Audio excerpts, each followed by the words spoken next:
What if the idea of spirit guides has been misunderstood? Not because it's false, but because it's been oversimplified. Before we talk about spirit guides, let me tell you what actually happened to me.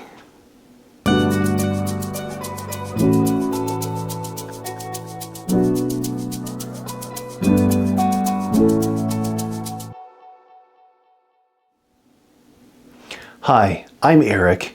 Welcome back to another video with Dragonfly Awakening. It's so nice to be back with you. I've completed a huge project and it is now underway, and I look forward to sharing it with you soon. So stay tuned for some awesome news. So let's get into this video about spirit guides. I didn't begin to hear my spirit guides until my early 20s, a long time ago. And it wasn't until my late 30s that I made a conscious effort to strengthen the connection with my spirit guides. And toward the end of this video, I'll even guide you through a simple practice you can use to begin sensing your own spirit guidance. It was early 2001. I was riding a crowded New York City subway home from work. It was a standard rush hour, packed, loud, intense. For an introvert and an intuitive empath, it can be exhausting. I used to spend that time reading books by Paramahansa Yogananda and other spiritual teachers. Whenever I was reading, I always sensed their gentle presence, so loving and so close. At the time, I could sense that they were near. I didn't yet realize how immediate it was. Well, at the next stop, someone across from me got off, leaving 2 empty seats, more room for me. My row was still full, so I reached for my bag to get up and move, and then I heard, clearly and gently from within, "Wait, one more stop." I paused. At the following stop, the person right beside me stood up, leaving an open space next to me. Just enough to breathe a little easier. But I sat there thinking, what was that? That was my first conscious experience of inner guidance. Not a thought, not logic or effort, something quieter, more intimate. And after that, on occasion, it continued. Over time, it became familiar, and with it came a reassurance. Even when life feels uncertain, we are not navigating it alone. Spirit wasn't abstract. It was personal, responsive, and it had been speaking all along. So what exactly are spirit guides? Spirit guides are loving intelligences aligned with your growth, and they are assigned to you at birth. Their role is to assist, to inspire, protect, and help steer you toward a deeper purpose. Some may be ancestors, some teachers, some luminous beings beyond human form. But their form matters less than their function. They help you remember who you are. And here's the key. They don't override your will. They reflect your higher self back to you. Often what feels like their wisdom is actually your own clarity, seen from a wider vantage point. They see the terrain, you're in the valley. They see the mountain range from above. And the guidance is always oriented toward your highest good, even when you're unaware of it. One of my guides once said something that stuck with me. People are more willing to follow guidance if they believe it's their own idea. It's true, the ego still likes to feel in control. But as we awaken, we unfold more. That grip softens, and life moves with less friction. Think of guidance like layered support. You can always call on the highest divine source, but there are also intelligences closer to your immediate experience, not lesser, just nearer. Learning to work with them doesn't replace your connection to the divine. It deepens it. Guidance is layered, responsive, compassionate, and abundant too. I often describe it like a corporate structure.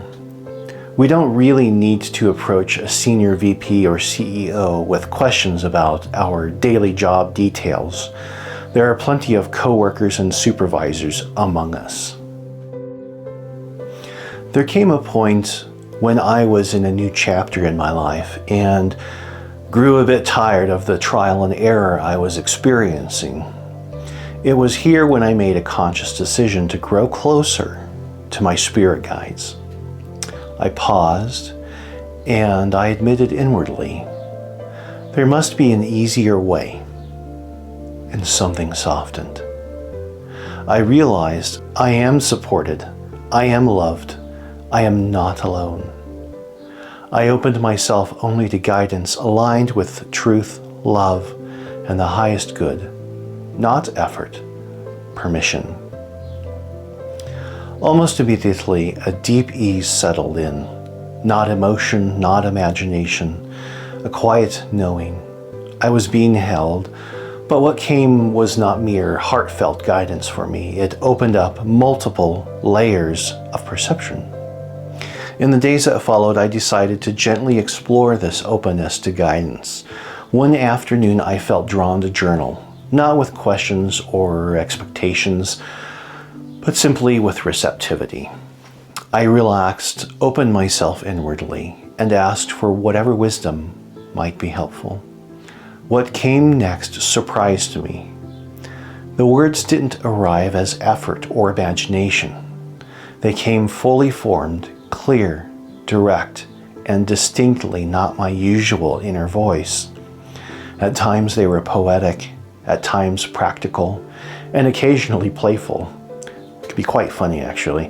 What followed were deep insights to my own life, in areas I struggled, in areas I strived, and they showed me how incredibly close they really are. Through endless amounts of love, I was seen, heard, and supported. I didn't feel elevated or special reading these words back, only steadied. The tone was neither commanding nor reverent. It was familiar, supportive, and quietly confident. More than anything, it carried a sense of encouragement, a reminder that wisdom is not distant, dramatic, or reserved for rare moments. It is available whenever we are willing to listen openly, honestly, and without fear. My spirit guides also helped awaken what is often called the spiritual eye, a mode of perception that arises not through the physical senses, but through the energetic body itself.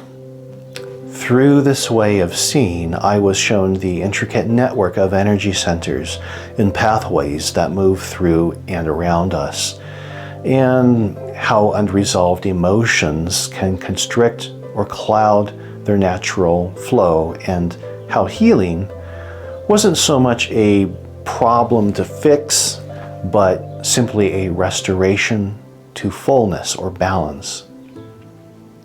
One particular point at which my guides are very helpful with this is clearing stubborn energies. If I ever have any difficulty at clearing certain energies from my field or a client's field, I can ask them to step in and do that for me by giving them permission to modify or alter my energy fields for my highest alignment. If there is any lesson or understanding that I need to know, because energy fluency is part of our evolution, it too can give me a message on that particular lesson. I have since become very proficient at energy work through their loving and gentle guidance. This is spirit teamwork at its finest. As guidance became more consistent in my life, I noticed something important. It changes when it involves other people.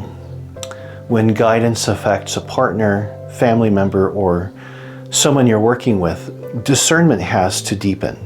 It can't just be about what I'm thinking or what I'm receiving. It has to be held with humility and respect. In my relationship with my wife, guidance became something shared. Sometimes what one of us senses had to be confirmed through the lived experience of the other. Okay, that mutual listening kept it grounded. It prevented it from becoming inflated or self-righteous. Authentic guidance never overrides another person's will. It doesn't demand obedience. It doesn't pressure outcome. It doesn't bypass consent. If something I thought was guidance created urgently fear or a sense of superiority, that was a sign to pause. You know what I mean? Over time, I realized discernment isn't just about what you receive, it's about how you hold it. True guidance softens the ego. It deepens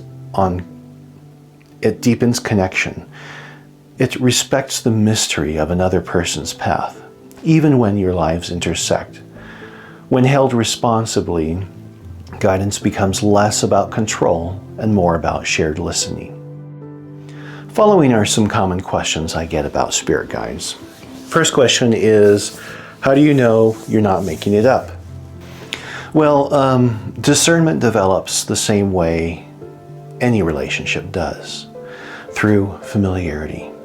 At first, doubt is natural. I had it too, but over time, guidance becomes recognizable, not just as thoughts, but as felt presence.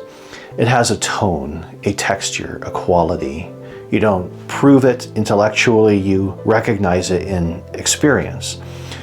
And I'm not asking anyone to believe me, I'm sharing what I've learned so you can test it for yourself. Real empowerment comes from direct experience, not borrowed belief. The next question I get is, how do you develop clarity and trust? For me, don't analyze the message first. Notice the quality. Is it calmer or urgent, loving or fear-based, spacious or contracted? True guidance carries clarity and steadiness. Trust grows through reflection and attunement. Sometimes you'll see clear results. Other times, the guidance may have prevented something you'd never know about. I would also say that meditation is really essential here. When the mind settles, discernment sharpens. Over time, intuition becomes less dramatic and more coherent, less mystical fireworks, more steady alignment. Can all spirits be spirit guides? No. True guidance respects free will. It does not command, coerce, or override your autonomy. If something feels manipulative, intimidating, or pushes you toward them, disengage. Ground yourself. Return to stability. Authentic guidance operates through love, clarity, and sovereignty. It uplifts without overpowering. That distinction is crucial. Why don't I hear guidance in words? Guidance doesn't have to sound like a voice. Often it shows up as direct knowing, a sudden clarity, a felt pull, a quiet sense of rightness. Wanting to hear words is natural. It seems kind of cool, but verbal communication isn't inherently superior. In fact, guidance that arrives as felt coherence is often more accurate because it bypasses mental interpretation. Support is present, whether it comes in language or not. How can I connect with my spirit guides? This is a very, very common question I get. So here is a simple, gentle practice to help establish a sense of connection with your spirit guides. There's no need to force anything. This is an exercise in openness and attunement, not effort. So the first step is to begin by taking a few slow, deep breaths. Allow the breath to energize your awareness while keeping the body relaxed, okay? You want to feel calm and alert, not drowsy. Spend a few minutes simply observing the natural rhythm of the breath. As the mind settles, become aware of the quiet, vibrant stillness that seems to exist just beyond ordinary perception. Rest there gently. When it feels natural, speak inwardly with sincerity and feeling. You might say something like, "Beloved source of life, I know you are always with me, loving, guiding, protecting, and supporting me. My heart is grateful for this life, and now I am ready to listen more deeply. I recognize that your wisdom and care move through many expressions. I invite connection with those beings aligned with the highest light and love, my spirit guides, who are here to support my growth, clarity, and highest potential. I open myself to trust, to understanding, and to love. I open my heart to guidance, my awareness to insight, and my receptivity to gentle presence. Allow the words to arise naturally. The exact phrasing matters far less than the sincerity behind it. Take a slow, full breath and bring attention to the heart. As you inhale, allow a feeling of warmth or appreciation to arise. As you exhale, imagine your energy softening and opening like the petals of a flower into quiet receptivity. Love acts as a natural magnet for clarity and truth. Rest for a few moments in this openness. There is nothing you need to hear or see. Simply notice what it feels like to be present, grounded, and supported. Trust that guidance does not require constant attention to be active. It is already there. Up to now, much of what I've shared has lived at the threshold. Guidance that nudges, protects, reassures, and gently steers us toward alignment. These communications are subtle by nature, designed to preserve our freedom, to invite trust rather than demand obedience. Often they arrive so quietly that we may overlook them entirely, mistaking their gentleness for absence. When nothing dramatic seems to happen, it does not mean nothing is happening. Growth frequently unfolds beneath awareness, like roots forming before a tree breaks the surface. There are, however, moments on the spiritual path when subtlety gives way to certainty, when the veil thins not through words or impressions, but through direct encounter. These moments are not signs of hierarchy or status. They arise unannounced, often when we are not looking for them, and they leave little room for interpretation. And when they do, what becomes clear is not just that guidance exists, but that we have never been walking alone. The path, the timing, and the quiet intelligence behind it have been accompanying us from the very beginning, patiently guiding us home.